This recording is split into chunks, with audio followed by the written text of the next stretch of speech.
বাবা এই এই মুন পড়ে যাবে, মুন পড়ে যাবে।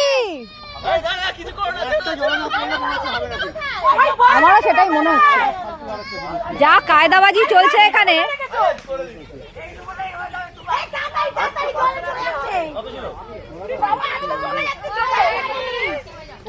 দেখ অবস্থা,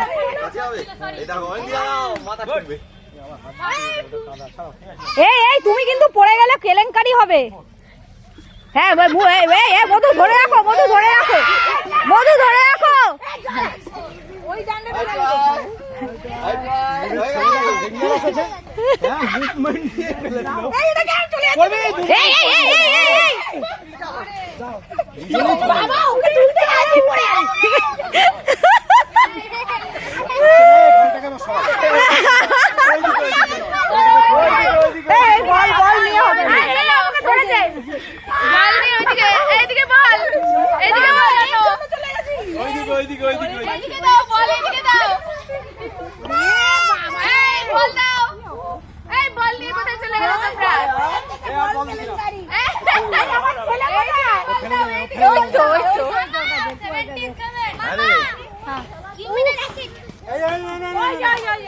হ্যাঁ ফোন করে জিজ্ঞেস করার জন্য।